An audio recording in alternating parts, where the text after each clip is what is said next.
क्या तुम चित्रलेखा से भय खाते हो? चित्रलेखा तो तुम्हें गिरने को नहीं प्रेरित करती। तुम अपने ही से भय खाते हो। निर्बलता तुम में ही है, उसे दूर करो। साधना तुम्हारे पास ही है, तुम जाते कहाँ हो? This is the book, Hindi classic Chitralekha Bhagwati Charan Verma. 1934 में लिखी गई थी जब भगवती चरण वर्मा 31 साल के थे। Look at the cover. Chitralekha अपराध भाव में खड़ी है या फिर नायिका के स्वाभिमान में। पीछे इसी किताब का एक कोट है, प्रेम और वासना में भेद है, केवल इतना कि वासना पागलपन है जो क्षणिक है और इसलिए वासना पागलपन के साथ ही दूर हो जाती है, और प्रेम गंभीर है, उसका अस्तित्व शीघ्र नहीं मिटता। स्टार्टिंग में इंट्रोडक्शन है ऑथर का, तो चंद्रगुप्त मौर्य और चाणक्य कैमियो टाइप आते हैं।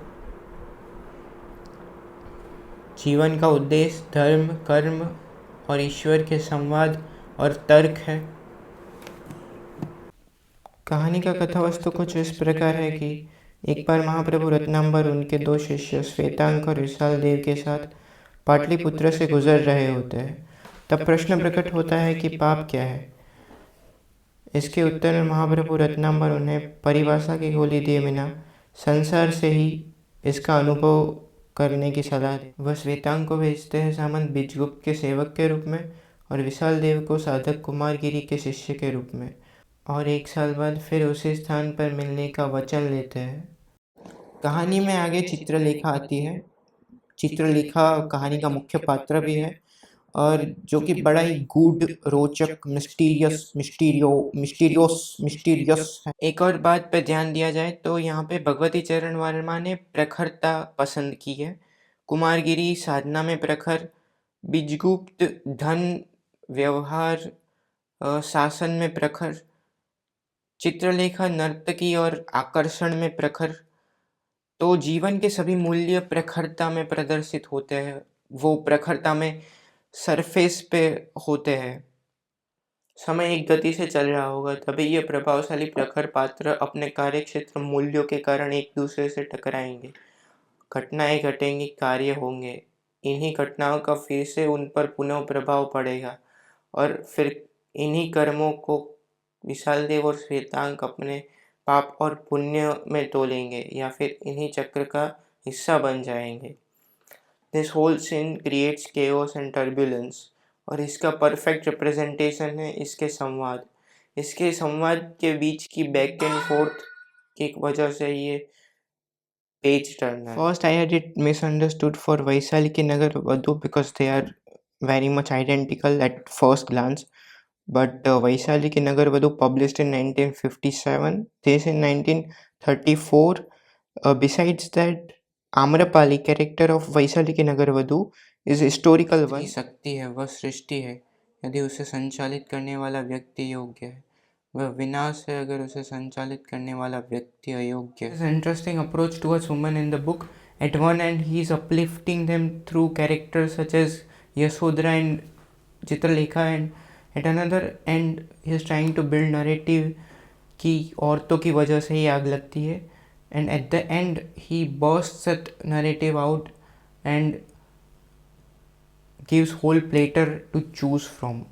There were 2-3 occurrences of magical realism too, and why not? If we are talking about India साधना, तो फिर चमत्कार तो आता ही है। Now let's uncover कि ये हिंदी क्लासिक क्यों है। भगवती चरण वर्मा की इतिहास को कहने वाली 2 किताब है, एक चाणक्य और एक चित्रलेखा। चित्रलेखा में वो जैसे कि कहते हैं कि रोमांस है और कल्पना है, चाणक्य में कठोर सत्य है। चित्रलेखा किसी भी मूल्य को दबाती नहीं है, वो किसी भी लाइफ के एस्पेक्ट को नेगेट नहीं करती, उसमें इंस्पिरेशनल वैल्यू है और क्वेस्ट है ह्यूमन मिस्ट्री को सॉल्व करने की। Since Bhagwati Charan Verma used to work in film corporation Calcutta, Kedar Sharma adopted his work in 1941 film with the same name Chitralekha, which was second highest grossing film of that year. In 1964, Kedar Sharma only made remake of Chitralekha, which apparently didn't do well in box office. Queen Meena Kumari played Chitralekha. It was her first color feature film. Pradeep Kumar played Bijgupt. Their pair was also. Because of story's plot, its philosophical nature and conundrum, it raises many questions, conflicts, rather issues, such as ज्ञान अनुभव से प्राप्त होगा या तपस्या से, पिपासा या तृप्ति, क्या चाहिए मनुष्य को सबसे ज़्यादा, मटीरियलिज्म या ट्रांसेंडेंस, हुकअप कल्चर, पॉलीगैमी या एक प्रेम व्रत, लिव इन या marriage as an institution, guilt या जॉयफुलनेस, मूव ऑन या स्टक, क्या प्रेम इटर्नल है या टेम्पररी, क्या प्रेम आत्मा से है या शरीर से, acceptance versus denial, abstinence versus acceptance, गति या शांति,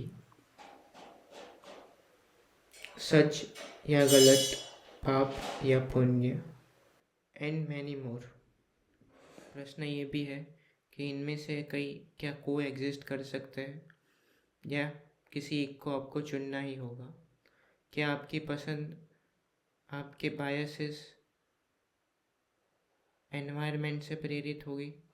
क्या आप में क्षमता है कि इन सब को एक की तरह देख सके, या फिर आप डरते हैं एक की तरह देखने से? And if you want to learn on conflicts, Osho has spoken extensively on the topic. Also, how could you forget Krishna? Krishna owns conflicts. He's the master of conflicts. Also, it would have been interesting if Bhagavati Babu had Krishna against Christ coming from this. Because there is Jesus and his teachings in this, Krishna and Christ are not on the same page. Their approach is very different. Chitralekha is modeled on 1890s novel Thais by Anatole France, a French writer, which you can get from his name. I got to know about this later when I was about to upload the video. Big pause, big pause.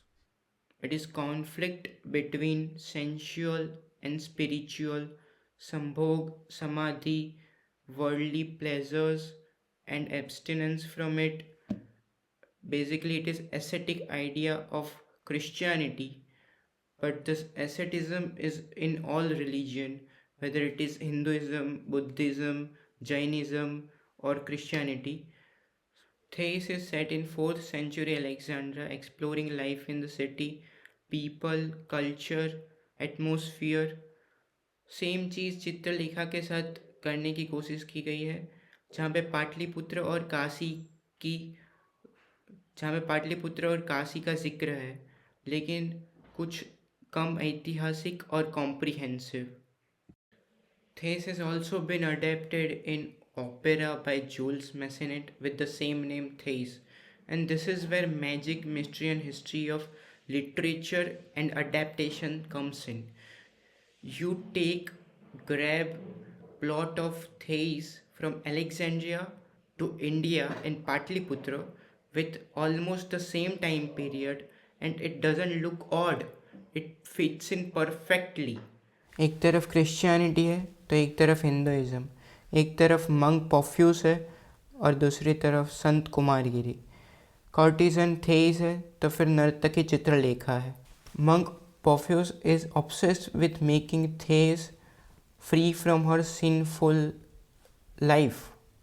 Chitralekha जाती है कुमारगिरी के पास ताकि उसने कुमारगिरी में साधना और कल्पना शक्ति का चमत्कार देखा है.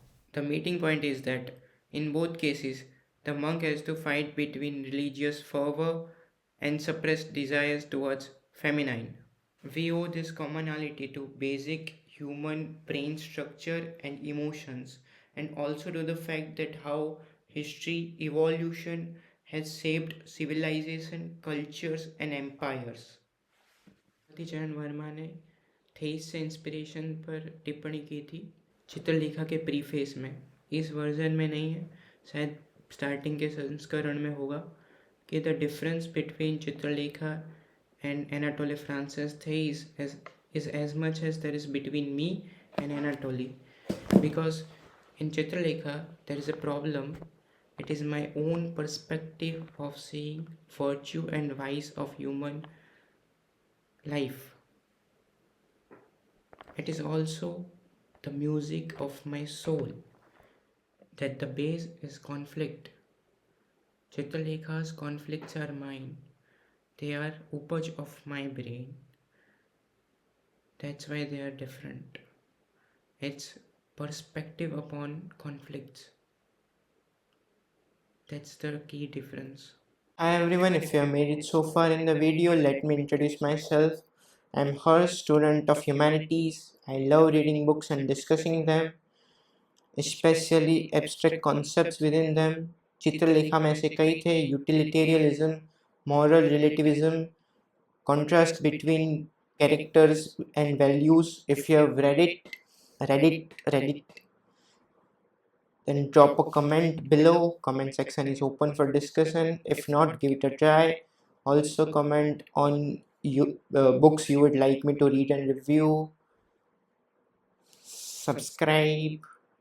और हाँ, ग्रीष्म ऋतु की रात सुहावनी होती है और देवी यह दुर्वादल कितना कोमल है।